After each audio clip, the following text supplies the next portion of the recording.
Ըստ էության կենտրոնական բանկի տարեկան հաղորդումը երկու փաստաթղթից է բաղկացած, մեկը 2024 թվականի դրամարկային քաղաքականության ծրագրի կատարման հաղորդումը, այսինքն 24 թվականին փաստը պլանավորված է ինչ զարգացումներ ունեցել տնտեսական եւ մյուսը դա փաստացի 2025 թվականի առաջին երամսյակում հաստատված դրամարկային քաղաքականության ծրագրի հաղորդումը, որը որ մի քիչ ավելի առաջ նաեւ փաստաթուղթ է, քանի որ դուք փաստաթղթերը տեսել եք, ես հետեւաբար մի քիչ ավելի ընդհանրական կանդրադառնամ այս երկու փաստաթղթերին, ընդգծելով մեր կարծիքով կարևոր կետերը։ Տեսեք 2024 թվականի սկզբին մակրոտնտեսական միջավայրը հիմնականում ինչպես եւ նաեւ շատ մեծ անորոշություններով էր բնութագրվում եւ կենտրոնական բանկը եւս իր գործունեության մեջ հիմնականում ավելի շատ շեշտը դնում էր հենց սցենարային վերլուծություններին, որպեսզի կարողանանք հասկանալ թե տարբեր ռիսկերի իրականացման պարագայում ինչ կարևոր քայլեր պետք է իրականացվեն եւ որոնք են հենց խորհրդի համար կարևոր թե գնաճային, թե գնանկումային ռիսկերը։ Եթե սկզբում անդրադառնամ այդ կոպիտ ասած գնաճային ռիսկերին, որոնք որ տոկոսադրույքների վրա դեպի ավելի վերև ճնշում են գործադրում, դա հիմնականում պայմանավորված էր ԱՄՆ-ում տոկոսադրույքների մակարդակի հետ, որովհետև ինչպես գիտենք, ԱՄՆ-ում տոկոսադրույքները կոവിഡից հետո էական բարձրացան, քանի որ շատ մեծ գնաճային ալիք եղավ եւ հետո շատ դանդաղ են կարողանում իջնել եւ բնականաբար աշխարհում բոլոր զարգացող երկրների համար ԱՄՆ տոկոսադրույքի մակարդակը շատ կարևոր հիմք է տոկոսադրույքները որոշելու պարագայում եւ եթե Ամերիկայում կա մեծ անորոշություն թե տոկոսները ինչքան կարող են իջացնել, դա եւս ստեղծում է անորոշություն զարգացող երկրների համար եւ դա հիմնական կետերից մեկն է 24 թվականի ընթացքում եւ ինչպես ժամանակը ցույց տվեց, այդպես էլ եղավ, քանի որ տարվա սկզբում բոլոր կանխատեսողները ավելի շատ տոկոսադրույքների նվազեցումներ էին սպասում ամերիկյան Ֆեդի կողմից, քան փաստացի եղավ։ Երկրորդը, որը որ Ատլանտում էր սրան, դա փաստացի Հայաստանի Հանրապետությունում չեզոք տոկոսադրույքի մակարդակներ կամ մեր ռիսկերի հավելավճարի մակարդակներ, որը որ ցույց է տալի, թե փաստացի ներդրողների համար որն է այդ չեզոք տոկոսադրույքը, որից ավելի վերև մեր դրամարկային քաղաքականությունը ունի խստացնող բնույթ, ավելի ներքև ավելի ընդլայնող բնույթ։ Եվ այդ մակարդակների շուրջ անորոշությունը հիմնականում կարևոր էր դեպի վերև, այսինքն գնաճային ռիսկերի տեսանկյունից։ Այստեղ ունենք նաև էական կտոր, որը որ վերև մեր Հայաստանի Հանրապետության հարկաբյուջետային քաղաքականության, քանի որ ունեցանք բավականին մեծ բյուջեի դեֆիցիտ, չնայած պլանավորվածից ավելի ցածր եւ կենտրոնական բանկը միշտ ուշադրության կենտրոնում է պահում, որպեսզի այդ հնարավոր գնաճային ռիսկերը հարկաբյուջետային քաղաքականության կողմից, ընդլայնող ֆիսկալ քաղաքականության կողմից ճիշտ կառավարվեն։ Երկրորդ տիպի ռիսկերը, որոնք որ սցենարները, որը որ խորհուրդը քննարկում էր, հիմնականում, այսինքն ավելի ցածր գնաճային վերաբերում էին նրան, որ մի քանի տարի բարձր տնտեսական աճից հետո որը մասնարարպես շինարարության ճյուղով էր պայմանավորված, բնականաբար չես կարող ակնկալել, որ շինարարությունը անընդհատ այդքան երկար կաճի, այդտեղ պետք է հասկանալ, թե ինչպես կլինի շինարարության դեպի ավելի նորմալ մակարդակների աճի գալը, եւ սա նաեւ եթե նայենք ավելի ընդհանուր աշխատուժի շուկայում եւս եթե տեսնենք պայմանները աշխատավարձերի աճի նորմալացում էր գնում, որտեղ էլի մի քանի տարի բավական մեծ մասնավոր հատվածի աշխատավարձերի աճ ունենք եւ դա եւս որոշակի նորմալիզացիայի ենթարկվում, այսինքն այստեղ մենք պետք է համոզված լինենք, որ այդ ռիսկերը, որ տնտեսությունը մի քանի տարի հետո բարձր տնտեսական աճից հետո իր նորմալ պոտենցիալ մակարդակին կգա սահուն կերպով, այլ ոչ թե ինչ որ էական պահանջարկի դանդաղման միջոցով։ Այսինքն այս երկու խումբ սցենարներ ա եղել, որը որ մենք փորձել ենք հավասարակշռել 2024 թվականի ընթացքում։ Եթե տեսնենք, թե միջազգային զարգացումները ինչպիսին են եղել, շատ տարբեր են եղել, մասնարարպես ԱՄՆ-ում եւ Ռուսաստանում 2024 թվականի ընթացքում տնտեսական ակտիվությունը շատ բարձր է պահպանվել, հենց իրենց ներքին սպառման եւ ծառայությունների բարձրաճով պայմանավորված, իսկ օրինակ Եվրոգոտում իրենց ներուժային մակարդակները ավելի ներքև են եղել, այսինքն այդտեղ պահանջարկի կողմից ճնշումները դեպի ներքև են եղել։ Հիմնականում, եթե տեսնենք, թե գնաճի տեսանկյունից միջազգային ինչպիսի ճնշումներ են եղել Հայաստանի Հանրապետությունում, տեսնենք, որ հիմնականում միջազգային շուկայում գնաճը 24 թվականի ընթացքում շարունակել է դանդաղել, բայց գործընկեր երկրներում ավելի կոշտ գները, այսինքն որոնք որ ավելի ֆունդամենտալ երկարաժամկետ տրենդերն են ցույց տալիս, իրենց դեպքում այդ ապրանքների եւ ծառայությունների գները դեռևս հարաբերականորեն բարձր մակարդակների վրա պահպանվել են։ Ամփոփելով այս մասը 24 թվականի ընթացքում արտաքին հատվածից հիմնականում Հայաստանի տնտեսության վրա դիտվել են թույլ գնանկումային ազդեցություններ եւ միայն տարեվերջին գնաճային որոշակի ռիսկերի նյութականացում է տեղի ունեցել եւ Հայաստանի վրա, այսինքն հիմնականում նեյտրալ ազդեցություն է եղել հավասարակշռելով այս երկու փաստերը։ Եթե տեսնենք, այսինքն եթե միջազգային եւ համաշխարհային տնտեսական աճից արդեն վերանանք եւ գանք Հայաստանի Հանրապետությանը, ապա 2024 թվականին Հայաստանի Հանրապետության տնտեսական աճը բավականին բարձր է եղել եւ դա պայմանավորված է եղել գերազանցապես ծառայությունների շինարարության եւ առևտրի ոլորտներում արձանագրված բարձր աճով անկախ ամեն ինչից երկրորդ կիսամյակից դիտվել է արդեն տնտեսական ակտիվության որոշակի դանդաղում եւ տնտեսական աճը մոտեցել է գնահատվող երկարաժամկետ կայուն մակարդակին, հա, այսինքն քանի որ մենք գիտենք որ կային որոշակի ժամանակավոր փաստեր, մասնավորապես ոսկու հետ կապված, մենք մեր համար սպասելի էր որ մենք պետք է նորմալիզացվենք եւ փաստացի մեր մոտ հիմա այդ ճշգրտումն է տեղի ունենում որ տնտեսական աճ եւ տնտեսական ակտիվությունը վերադառնում են նորմալ պոտենցիալ մակարդակին հիշեցնեմ որ Հայաստանի Հանրապետության կենտրոնական բանկը մեր պոտենցիալը գնահատում է 5%-ի շուրջ, դեռ իհարկե անորոշությունը մեծ է եւ 22 թվականից հետո մենք այս 5%-ը իրականում 4.5-ից վերանայել ենք դեպի 5%, այսինքն դեպի վերև ենք վերանայել պոտենցիալը, բայց ամբողջ աճը չենք վերագրել երկարաժամկետ պոտենցիալին, որովհետև ուզում ենք համոզված լինել, որ այդ ռիսկերը ճիշտ են կառավարվել։ Հիմա, այսինքն մենք հիմա գտնվում ենք մինչև այսօր այդ գործընթացի մեջ, որ մենք գնում ենք դեպի պոտենցիալ եւ նորմալիզացիայի մակարդակ է լինում եւ տնտեսական ակտիվության տեսանկյունից մենք ոչ շատ գնաճային, ոչ շատ գնանկումային ազդեցություններ այս բան չունենք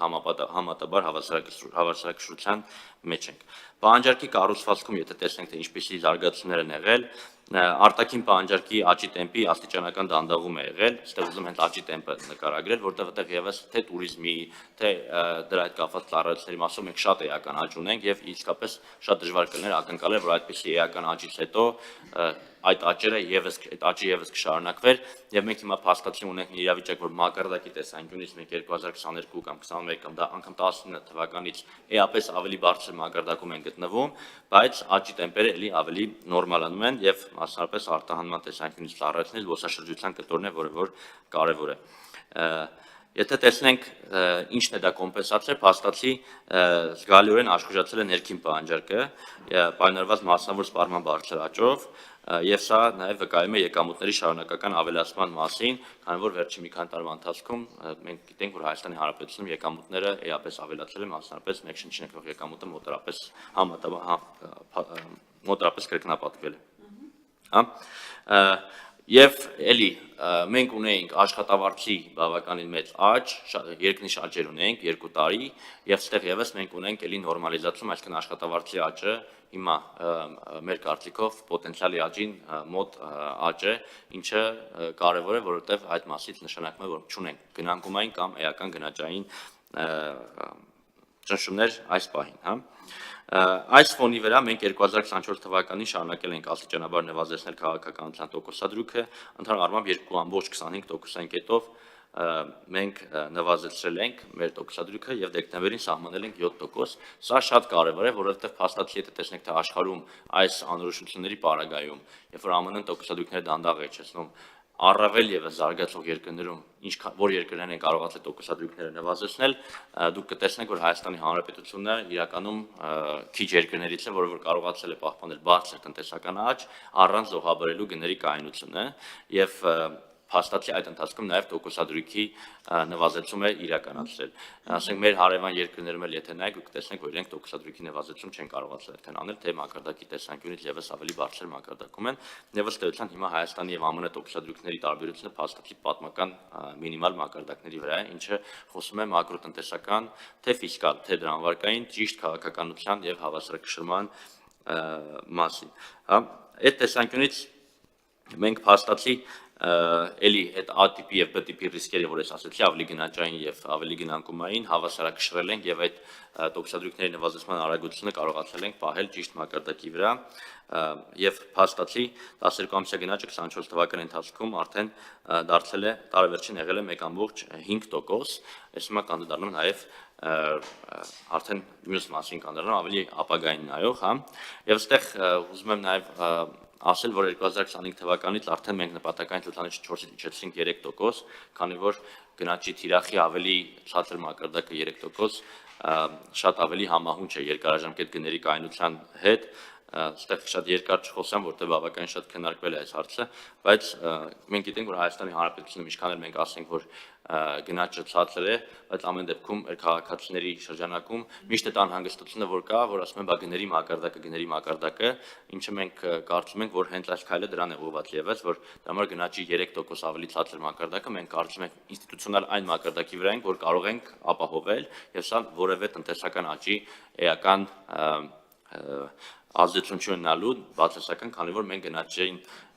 ռիսկերը ճիշտ խարսխել ենք նախորդ տարիների ընթացքում։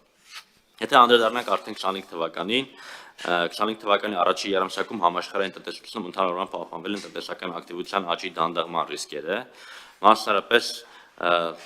երևի թե ոչ մեկի համար նորություն չեմ ասել, որ ԱՄՆ-ում նախորդ երամսյակներում, հատկապես այդ առաջի երամսյակում տարիֆների հետ կապված հարցը խիստ մեծ անորոշություն է բարձրացրել աշխարհում եւ ինքը ըստ էության ավելի տնտեսական աճի դանդաղման ուղղությամբ ռիսկեր է ստեղծել, չնայած այս պայդրությամբ դեռևս ոնց որ հենց տվյալների տեսանկյունից վիճելի է թե տեսնում ենք արդյոք տնտեսական աճի դանդաղում թե չէ, բայց անկասկած անորոշությունը էապես ավելացել է։ Ռուսաստանում բարձր տնտեսական ակտիվությունը պահպանվել է նաև 2025 թվականին, որին մեծապես նպաստել է ներքին սպառման, հատկապես ծառայությունների բարձր աճը։ Միևնույն ժամանակ, եթե նայենք Չինաստանը նկատվել է տնտեսական ակտիվության աճի դանդաղում պայմանավորված ներքին պահանջարկի թուլացման, իսկ Եվրոգոտում տնտեսական աճը մնում է ցածր, այսինքն ստեղ էլի որոշակի միջազգային շուկաներից ունենք մի քիչ իրարից տարբերվող պատկերներ, բայց մի բանը բոլոր տեղերում ակնհայտ է, որ անորոշությունը խիստ մեծ է եւ դա ամենտեղ արտահայտվում է թե իրենց որոշումների կայացնում, թե տնտեսական ցուցանիշների մեջ։ Եթե նայենք ապրանքահումքային շուկաներին, ապա ապրանքահումքային շուկաներում պարենային ապրանքների գների վերջին ամիսներին կայունացել են գները, ձևավորվել են նախորդ տարվա համեմատությամբ ավելի բարձր մակարդակներում։ Եթե տեսնենք, թե ինչ է կատարվել Մերձավոր Արևելքում աշխարհաքաղաքական լարվածության խորացումը շարունակում է նավթի գների եւ տատանողականության հնարավոր աճի հիմնական աղբյուր լինել, այսինքն նավթի գների մակարդակը ուղղությունների տեսանկյունից շատ տարբեր կարող է լինել, այդտեղ հիմնականում գործոնները աշխարհաքաղաքական են, այսինքն ԱՄՆ, Իրան, ինչպիսի համաձայնություններ ձեռք կբերվեն կամ ձեռք չեն բերվի, ինչպես կլինի OPEC-ում Սաուդյան Արաբիայի քաղաքականությունը, բայց մի բան է ակնհայտ, որտեղ տատանողականության էական աճ կարող է լինել, այսինքն այդ տատանողականությունը միանշանակ մեր հետ է լինելու մոտակա ժամանակներին։ Եթե անդրադառնանք արդեն կոպիտ ասած այդ ամեն ինչը ամփոփելով թե արտաքին հատվածից մենք այս տարվա ընթացքում Հայաստանի Հանրապետության տնտեսության վրա ինչ ենք ակնկալում գնաճի տեսանկյունից համատաբար թույլ գնաճային ազդեցություններ լինելու Հայաստանի Հանրապետության վրա, այսինքն այդտեղ շատ խոշոր էական գնաճային ալիքներ չենք ակնկալում, իհարկե անորոշությունը շատ մեծ է, մի քանի գործոններ ես հենց նոր նշեցի։ Եթե տեսնենք թե 25 թվականի սկզբից Հայաստանում տնտեսական ակտիվությունը ինչ է եղել, ես ինչպես ասացի, հիմնականում պահպանվել է երկարաժամկետ կայուն աճին գնահատվող մակարդակի շուրջ, տնտեսական աճին մեծապես նպաստել է շինարարության, ծառայությունների եւ առևտրի ճյուղերի բարձր աճը, նաեւ 2025 թվականին։ 2025 թվականի համար տարբեր կազմակերպությունների եւ ֆինանսական շուկաների մասնակիցների կողմից տնտեսական աճը գնահատվում է 4-ից 5.3% մակարդակում եւ ինչպես ես նշեցի, սա կենտրոնական բանկի պոտենցիալ աճին համահունչ գնահատական է։ Այստեղ ես ելի ուզում եմ շեշտադրեմ, որ քաղաքականության, դրամարկային քաղաքականության տեսանկյունից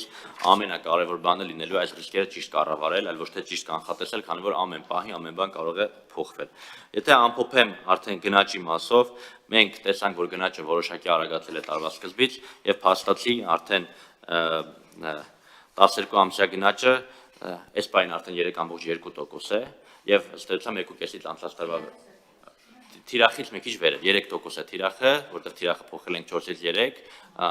ինքը արդեն թիրախին մոտիկ է, դարձավ 3.3 հետո 3.2, այսինքն էլի նորմալ հավասարակշիռ վիճակում ենք, բայց պետք է ուշադիր լինենք, որ որևէ ուղղությամբ այդ ռիսկերը մենք կարողանանք ճիշտ կառավարել։